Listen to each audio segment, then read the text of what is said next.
My name is Chris Beringer, president of the Beringer Group. For over 45 years, we've been helping some of the best families in the country maximize financial objectives while minimizing family conflict. While hope may spring eternal, hope is not a plan. Please enjoy TED Tip number 2. Hi, it's Ted Beringer from the Beringer Group with TED Tip number 2. This one's based on a concept that I've known for years, which is hope is not a plan. Our company has been fortunate enough to work for some of the greatest families in the United States. Families that have been started anywhere from just before the Civil War to 100 years ago to 5 years ago. These are family businesses that in many cases have survived multiple generations and gone through many, many issues, both business and family-wise, to get where they are today. What I've learned is that every business owner we talk to hopes that his plan is going to work and has a very good idea of the needs that he has for his family members and where he wants it to go. What we've learned is hope alone is not enough. In our world, we've had the ability to look at countless documents revolving around family governance, wills, trusts, employment agreements, individual understood contracts between family members. What we found is that the business owner often decides to use it to check the box. In checking the box, he feels like, okay, I've completed that task, I'm good. Now let me get back to what I love to do, run this company, and continue it for the benefit of my family. Some of the errors we find in wills and trusts are astounding.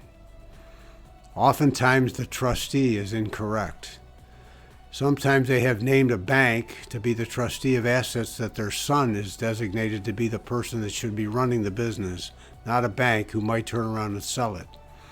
Sometimes they've named beneficiaries in their documents that should not be entitled to whatever they're offering them because things have changed from 3 years ago. Our other experience is that many times they hope that they're going to be ready if someday somebody comes in to offer a sale and offer to buy their company out for a large sum of cash. What we found out is that they failed to do the fundamental pre-transaction planning that is necessary to make a sale work. For example, if your corporate structure is wrong and you sell the business in the wrong way, you're going to pay a double tax. That certainly is not what you thought about. There are ways to mitigate that double tax, even if you're a C Corp, that requires thought and process well before a transaction. We've also found that from an estate planning purpose, you can oftentimes value the business less than it might be worth for a sale, because the IRS does not consider that there might be one buyer out there that pays a premium. So when you start thinking about a transaction, you ought to plan on, how do I want this company owned if I actually did a sale tomorrow and it was worth double what I thought it might be because a buyer came in with a big offer? Pre-transaction planning is one of the most important things any business owner can do. If you were going to sell your house, you'd paint it, you'd fix it up, you'd do all kinds of things before you put it on the market. The same is true of the business. You have to have an understanding of what are certain dollars and expenses that you use in the business that are not going to affect the new buyer. And so that gives you an increase in profits and earnings before income taxes and depreciation.